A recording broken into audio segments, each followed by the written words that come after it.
Hello guys होइन सर्वप्रथम पहिला चाहिँ मेरो परिचय खोल्नै पर्यो होइन। म चाहिँ मेरो परिचय चाहिँ शिवलाल बल हेटौँडा मकवानपुर छतिवन बकैया 6 नम्बर वडा जसपल भन्ने ठाउँमा बसोबास गरेको भनौँ न 30 वर्ष भयो। अहिलेसम्म पनि बाउबाजेले जे भोग्या त्यही भोग्दै आएको छु। यो हाम्रो फस्ट्याग भन्ने चाहिँ अब लगभग फिनिसिङ त हुन्छ राम्रै हो, तर यो फस्ट्यागबाट हामी हिँड्न पाउँदैन भनेर चाहिँ हाम्रो यो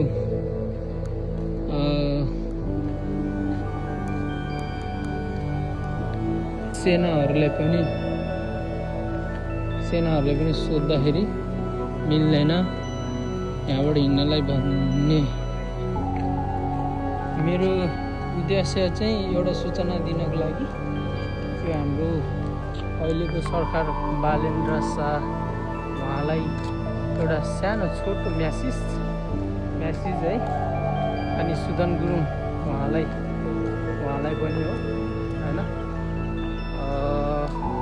यता हाम्रो फेरि पनि भन्छु मकवानपुर बकैया 6 नम्बर वडा जसपल भन्ने गाउँमा चाहिँ सुविधा त्यो बाटो र उसको चाहिँ छैन। यता पनि ध्यान दिनु पर्यो है। यस्तो बिजोग छ कि बर्खामा जुन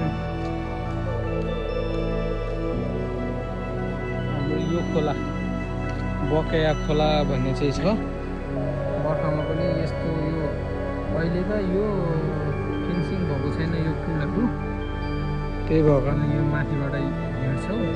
कहिलेकाहीँ अब चाइनिजहरूले देख्यो भने हिँड्न दिँदैन। अनि यो लाइनहरू सबै छ भइसक्यो, तर हाम्रो बाटो चाहिँ छैन। खोला बढेछ, खोला तर्न सकेन हामीले है। अब खोलामा सकेन। अब यहाँबाट यस्तो जाँदैछु, यो पाहाड चढेर यस्तो जाने हो। हेर्नुहोस् हजुर, खोला ठुलो छ है, पुरा ठुलो छ खोला। हेर्नुहोस्, हामी सक्दैनौँ। लु हामी चाहिँ पाहाड चढेर आयो।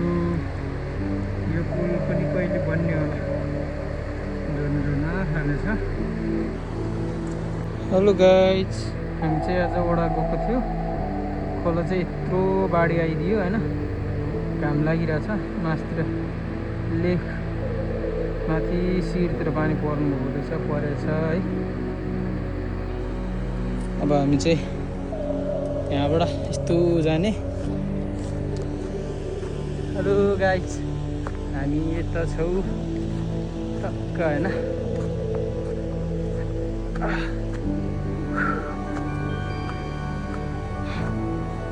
आज बहिनीले गर्दा मलाई दुःख पायो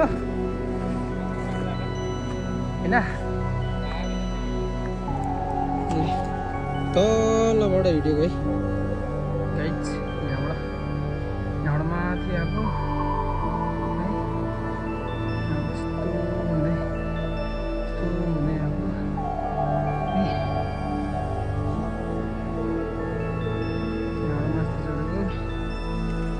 फाइनली गाइज हामी चाहिँ यहाँ आइपुग्यो। हेलो गाइज, ठिक छ नि? अझै हिँड्दैछु, पुगेको छैन। जाँदाखेरि चाहिँ खोलो गएको थियो। अब आउँदाखेरि चाहिँ अलि ढिलो भयो, वडामा पनि काम पनि बनेन। अनि 2-3 घन्टा पछाडि चाहिँ पुरा खोला त हेर्नुहोस् न, यत्रो भइदिरहेको रहेछ क्या बाढी। माथि सिरमा पानी परेको रहेछ, ठुलो छ, अलिक टाढा भएर सानो देखिन होला तपाईँहरूले। खोला ठुलो छ। है। अब यो बाटो पनि सकिन थाल्यो। भाइ छ एउटा माथि पुग्यो। ओ भाइ पुग्यो के छ ठिक छ उकालो पुग्न थाल्यो चिप्लो रहेछ ल आउँदैछु गाइज आज बहिनीको डकुमेन्ट बनाउनको लागि गएको यहाँ पानी परेर गर्मी त्यस्तै हेर्नु न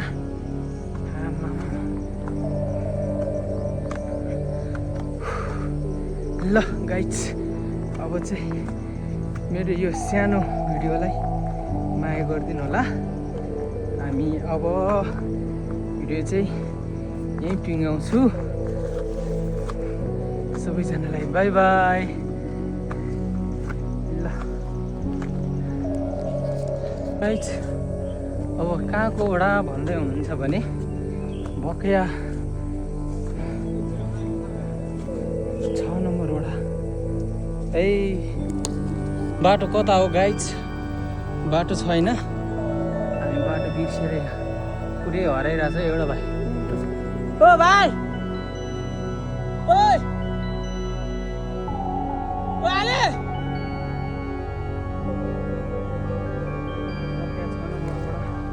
जसको जाने बाटो हो यो सबैको जाने त हुनु पर्यो नेताजीहरूको होइन वडा सदस्य अध्यक्षहरूको अब कहाँबाट जाने बाटो निस्किन ल न हौ ल यतातिर पनि ध्यान एकदम जानु पर्यो ल ल ल लड भा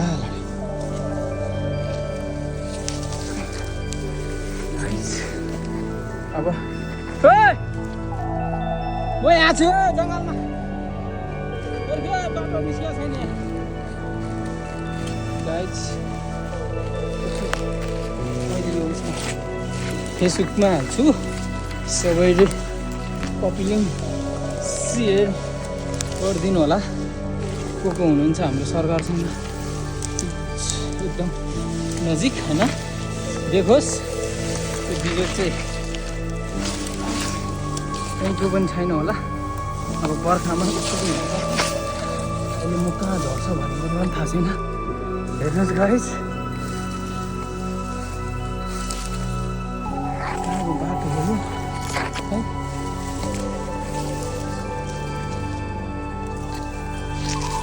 म यो आफू गर्छु ल केटाहरू साथीहरू सबैजनालाई बाटो पाइएन पनि सकिन्छ ल केटा हो गाइज यस्तो बिजोग छ हाम्रो वडा चाहिँ उहाँ छ भने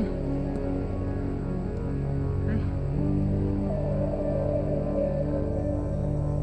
ल गाइज बाई बाई सबैजनालाई गाइस अनि हामीलाई चाहिँ निजगढ 12 जोड्ने र हाम्रो हेटौँडा 31 जोड्ने बाटो चाहिँ हुनु पर्यो विशेष बर्खामा चाहिँ लास्टै गाह्रो हुन्छ यदि बिमारी भयो भने डेड हुन पनि सकिन्छ हेर्नुहोस् त्यो बाटो चाहिँ हामीलाई यही हो चाहियो अनि हाम्रो यो सामाजिक सञ्जालमा जति हुने दाजुभाइहरूलाई चाहिँ मेरो यो भिडियोहरू सुगन गुरुङ उहाँ र हाम्रो अहिलेको सरकार बालेन्द्र शाहसँग चाहिँ पुऱ्याइदिन्छु भनेर दिनुहुन्छ एकदम विश्वासको साथ अहिले चाहिँ हाम्रो भिडियो यति अफ हुन्छ धन्यवाद